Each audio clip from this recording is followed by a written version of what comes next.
Bueno, muy buenos días. Mi nombre es Gisela Gualambagua. Soy médico graduado en la Universidad Nacional de Chimborazo.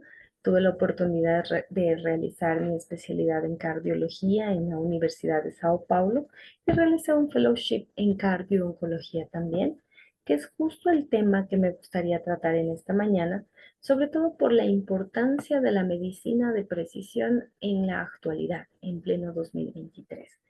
Y para hablar acerca de la cardio-oncología es necesario que abordemos el tema de cómo el tratamiento en oncología ha ido evolucionando con el pasar del tiempo. Como podemos ver en esta diapositiva, en los años 70, 60, el tratamiento que nuestros pacientes tenían para combatir cáncer era cirugía o radioterapia. Es decir, en la época no tenían muchas oportunidades de tratamiento, por ende la mortalidad de estos pacientes era elevada también. Sin embargo, con el pasar de los tiempos ha ido desenvolviéndose varias terapias, entre ellas quimioterapias, varias combinaciones de estas quimioterapias junto con radioterapia e incluso ahora quimioterapias dirigidas, quimioterapias albo.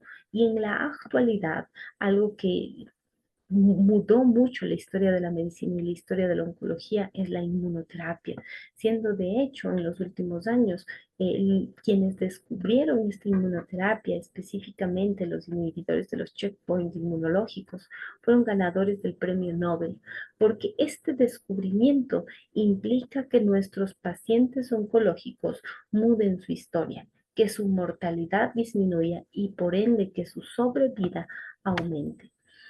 Esta diapositiva la quise colocar aquí para comentarles y para mostrarles a ustedes también cómo la radioterapia en estos pacientes ha ido evolucionando. Y podemos ver aquí un ejemplo en paciente con linfoma. A nivel de los años 70, la radiación que el paciente recibía, no solamente en la dosis de la cantidad de grays que ellos recibían, era mayor, sino que también la superficie corporal que recibía esta radiación era mayor. Por ende, la toxicidad de estas terapias y la cardiotoxicidad que el paciente iría a presentar posterior a este tratamiento sería mayor, provocando así menor calidad de vida, mayor comorbilidades en estos pacientes. Sin embargo, con el pasar de los tiempos y en la actualidad, esta terapia de radiación va a ser mucho más concentrada en la zona afectada, evitando así toxicidad en los tejidos aledaños. Así hoy en día podemos contar incluso con radioterapia guiada por imagen, es decir, una radioterapia mucho más precisa y con dosis ya mejor manejadas, es decir, con dosis que no lleguen a ser tóxicas y que mejoren la calidad de vida del paciente más adelante.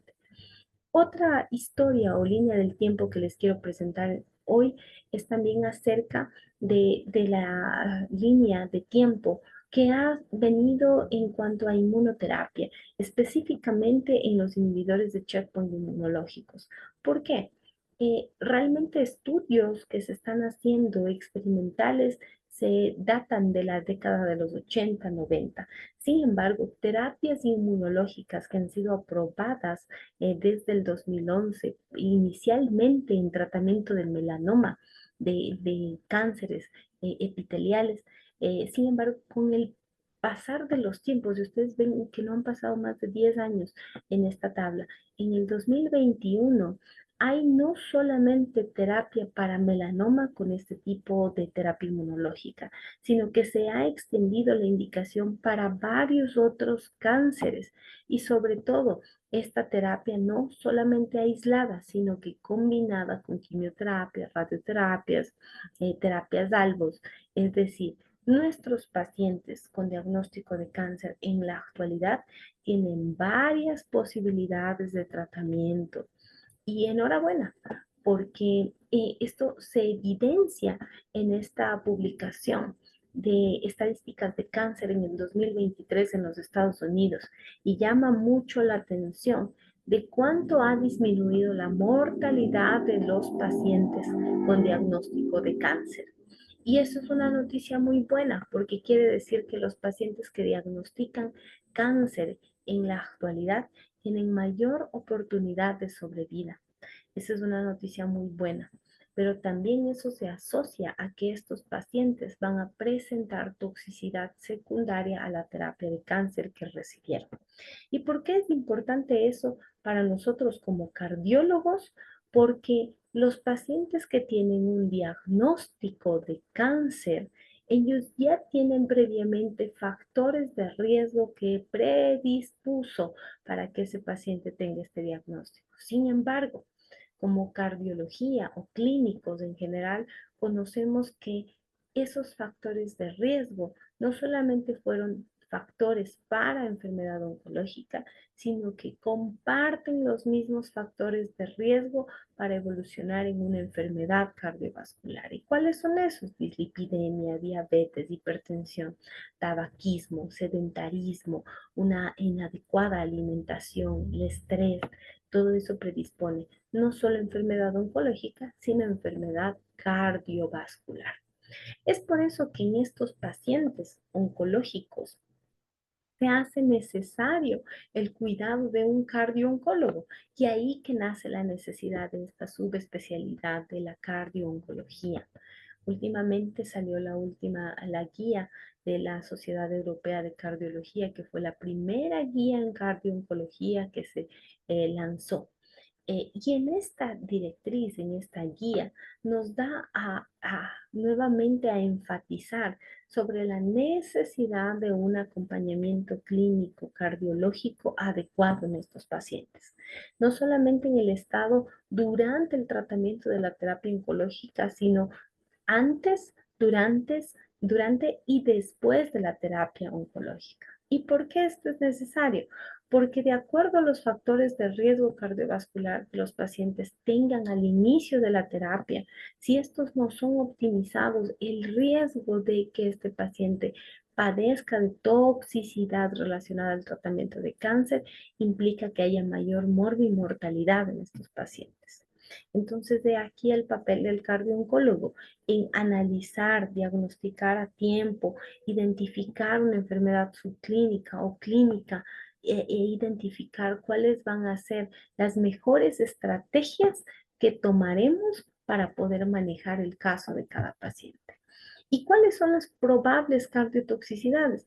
Mucho antes se pensaba que solamente la caída de la fracción de eyección o la presencia de insuficiencia cardíaca era la toxicidad relacionada a la terapia con cáncer, principalmente de antraciclinas. Sin embargo, en la actualidad sabemos que todas las terapias de cáncer pueden provocar cierto riesgo de toxicidad cardiovascular.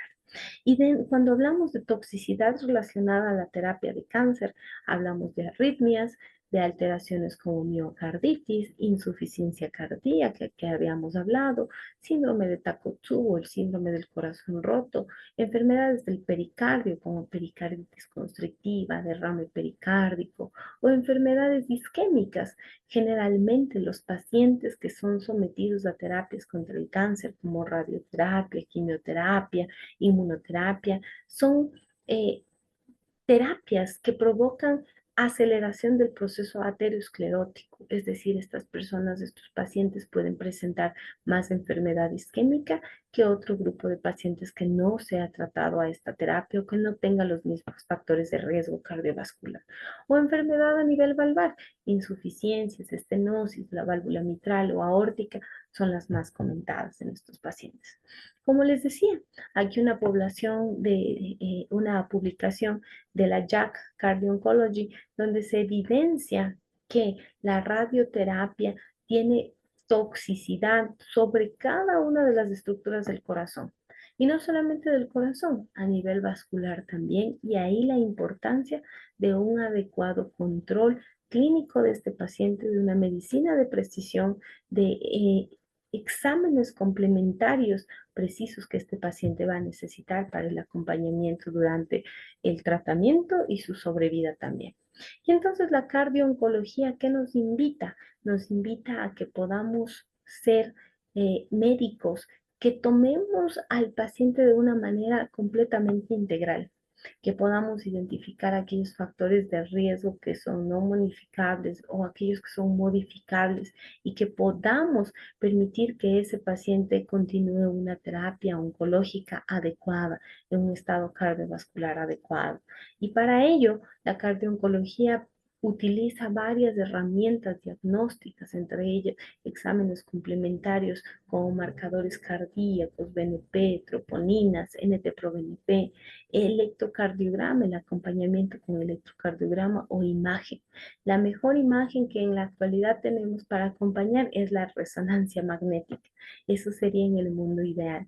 Sin embargo, en el mundo actual, lo que nosotros podemos usar como una herramienta adecuada para el acompañamiento en cardiotoxicidad se trata del ecocardiograma.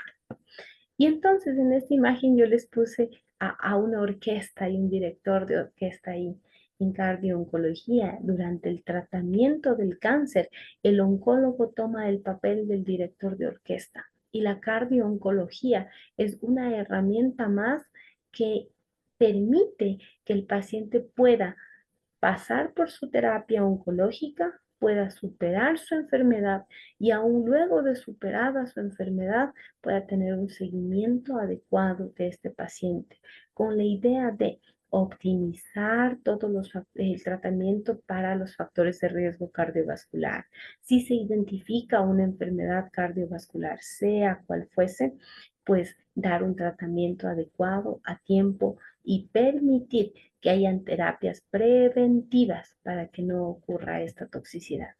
Y aquí solamente un ejemplo de la guía europea de cómo sería entonces el acompañamiento clínico que cardio-oncología realiza en estos pacientes a nivel de la base del paciente cuando él llega antes de entrar a terapia de quimioterapia o terapias oncológicas en general. Nosotros hacemos una evaluación integral de este paciente con anamnesis, con un buen examen físico y con exámenes complementarios basales como un electrocardiograma, un ecocardiograma o también marcadores cardíacos que habíamos hablado. Y periódicamente nosotros vamos evaluando al paciente de modo que podamos identificar enfermedad subclínica, podamos optar por estrategias preventivas, estrategias que impidan el remodelamiento, por ejemplo, del ventrículo izquierdo en caso de insuficiencia cardíaca, o identificar a tiempo si hay cambios o caída en la función del músculo del corazón y podamos optar por cambio de terapia oncológica o tal vez disminuir dosis, pero nunca interrumpir el tratamiento oncológico. Y en fin, solamente aquí un resumen entonces de lo que hemos hablado acerca de que las varias terapias oncológicas pueden tener distintas toxicidades en el corazón o a nivel cardiovascular, pero que es necesario un buen tratamiento de un clínico, del médico cardiólogo, del médico cardio-oncólogo sobre la orientación y modificación de estilo de vida, sobre terapias farmacológicas y la importancia de la adherencia a estas terapias farmacológicas y no farmacológicas y sobre todo el acompañamiento que estos pacientes deben tener antes, durante y después del tratamiento oncológico. Es así entonces como mensaje en este tiempo de que hablamos de medicina de precisión y que las terapias en todo servicio, en toda especialidad, han ido incrementando y han permitido la sobrevida de nuestra población, específicamente en paciente oncológico, que se ha superado la sobrevida de nuestros pacientes. En estos pacientes necesitamos tener mucho más un manejo integral, un cuidado específico, un cuidado a tiempo, y es el mensaje que yo les quiero mandar. Hoy, en 2023, nuestro trabajo como médicos debe ser un trabajo en equipo, junto con las distintas especialidades y subramas de las especialidades, con el único objetivo de poder brindar una mejor calidad de vida a nuestros pacientes.